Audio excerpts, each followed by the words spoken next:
Break के बाद स्वागत है आप सभी का सी न्यूज भारत में। खबर ललितपुर से है, जहां all India fair price shop dealer संगठन के बैनर तले ललितपुर जिले के सभी कोटेदारों ने जिलाधिकारी को संबोधित ज्ञापन दिया है। ज्ञापन में 6 महीने से लंबित कमीशन दिलवाए जाने, अन्य प्रदेशों की भांति 200 रुपए प्रति क्विंटल कमीशन या 20,000 का मानदेय दिलवाए जाने जैसी कई मांगे की हैं। ज्ञापन देने के साथ कोटेदारों ने लखनऊ में अनशन करने की चेतावनी दी है।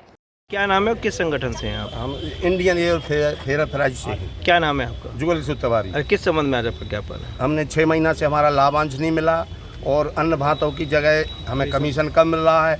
और यहाँ 2016 का जो जियो है वो समाप्त हो गया, 2019 का लागू है, तो 2016 में हमें उत्पीड़न किया जा रहा है, जबकि शासन आदेश 2019 का दूसरा हो गया जी। तो क्या ये सारी मांगे हैं कि उनको 2019 के आदेश के पालन किया जाए, 2016 का नहीं किया जाए। हरिकिशन यादव है। अच्छा, किस संबंध में? संगठन के पदाधिकारी हैं। 2001 से हम कोटेदारों को MDM का भाड़ा नहीं मिला है और दिल्ली में 200 रुपये प्रति क्विंटल कमीशन मिलता है, गुजरात में 20,000 रुपये माह मिलता है और उत्तर प्रदेश में हम लोगों को 90 रुपये क्विंटल कमीशन मिलता है, जिससे हम लोगों को हम लोगों का खर्चा नहीं चल रहा है। हम लोग काफ़ी परेशान हैं। हमारी शासन से यही मांग है कि जो 6-6, 7-7 महीने रोक के कमीशन दे रहे हैं, प्रति माह कोटेदार के खाते में कमीशन आए और हर प्रदेशों की भांति हमें लाभांश मिले।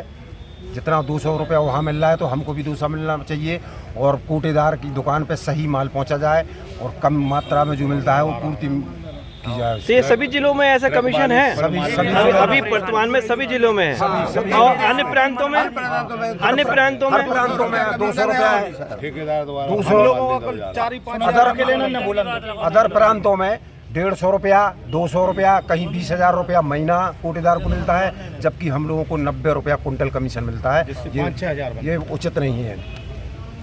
क्या नाम है आपका? सर, मेरा नाम प्यारेलाल कुशवाहा। कहाँ है आपकी राशन बड़ौदा डांग निवासी है। अच्छा, ठेकेदार के द्वारा जो राशन दिया जाता है आपको, कैसा दिया जाता है? ठेकेदार तो ठीक है, लेकिन नीचे से ऊपर तक जो शासन भ्रष्ट है। हम लोग जैसे मजदूरी करते तो पेट भर लेते, अब 6 महीना में मजदूरी नहीं मिलती तो क्या हम लोग फांसी पे लटक जाए, क्या खाएं? और जरा भी करते तो 3/7 लगा देते। ये कानून की व्यवस्था। अच्छा, अभी आपने भ्रष्टाचार की बात की, तो ये किस संबंध में आप भ्रष्टाचार की बात कर रहे हैं? पूरा प्रशासन जो खाद्य विभाग पूरा ही गलत है। पूरे खाद्यान्न जो है नहीं देते हैं और हम लोगों पे अगर जरा भी थोड़ी चूक हो जाती 3/7 लगा देते। अरे, किसके द्वारा आपको खाद्यान्न पूरा नहीं मिल पा रहा है? कौन है जिम्मेदार? ठेकेदार हैं और ऊपर से आते जैसे भींग गया। अब हम लोगों को पूरा भोगना है। तो बात ये है कि साहब हम लोगों को मजदूरी दी जाए समय से, अगर नहीं है व्यवस्था तो ये बंद की जाए। क्या मांग है आपकी? हमारी ये मांग है समय से मजदूरी आए चाहिए, भले ही 90 पैसे देते हैं समय पे दें, या नहीं तो फिर इसको बंद कर दें। हम लोग मजदूरी तसला डालते हैं और डालेंगे और खाएंगे, लेकिन गरीबों को नहीं सताया जाए। सरकार से यही प्रार्थना है। मैं आपका अवधेश प्रो है। कहाँ आपकी शॉप है? ताराकुआ तालवे। अच्छा, किस संबंध में आपका ज्ञापन है? हमारा ज्ञापन है कि हमारे लिए जो कोटेदार द्वारा गेहूं चावल दिया जाता है उसकी गुणवत्ता ठीक नहीं है। किसके द्वारा दिया जाता है? ठेकेदार द्वारा। क्या गुणवत्ता है अभी वर्तमान जो आपको? गीला राशन ला के देते हैं। 20 दिन हमारे यहाँ रखा रहता है, उससे सूख जाता है। सूखने के कारण 3-3, 4-4 किलो गेहूँ कम हो जाता है बोरियों में। उसका हम लोग खामियाजा भुगत रहे हैं। अनुपम मिश्रा। कहाँ है आपके कोटे की दुकान? ग्रामपुरा पाचौनी में। अच्छा, क्या है आगे की रणनीति, क्या रहेगी अगर ज्ञापन देने का? अगर हम लोगों की जो मांग है, जो आज संगठन के द्वारा ज्ञापन दिया गया है, इस पर पूर्ण रूप से विचार नहीं किया जाता है तो 18 तारीख को पूरे उत्तर प्रदेश के सभी कोटेदार धरना प्रदर्शन करेंगे लखनऊ में।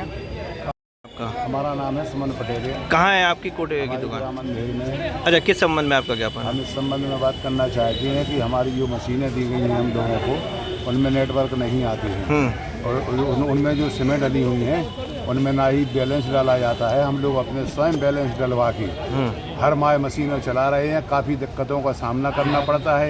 एक व्यक्ति का 10-10, 12 अंगूठा लगवाना पड़ता है। अगर नहीं आता है तो वो हम लोगों को उल्टा सीधा गालियाँ बकते हुए चले जाती हैं। क्या अधिकारियों से इस संबंध में आपने बात की, जो समस्या आती है? इस बात को रख चुके हैं, लेकिन इस बात पर अभी तक कोई गौर नहीं की गई है। इससे हम लोगों का बहुत ही ज़्यादा दिक्कत आ रही है, बहुत ही ज़्यादा हम लोग परेशान हैं। अच्छा, लगातार समस्याएं आप लोगों के सामने हैं और समस्याओं को निदान नहीं हो पा रहा है, तो आगे आपके लिए क्या रणनीति रहेगी इस प्रार्थना पत्र आगे के हम बाद? लोगों की ये है कि लखनऊ तक जाएंगे हम लोग, अगर नहीं तो वहाँ अनशन किया जाएगा, तो अपने हक की लड़ाई के लिए जो भी होगा हम लोग करेंगे। ललितपुर से सी न्यूज़ संवाददाता विकास सोनी की रिपोर्ट। फिलहाल के लिए खास रिपोर्ट में बस इतना ही। देश दुनिया की बाकी खबरों को जानने के लिए आप देखते रहिए सी न्यूज़ भारत।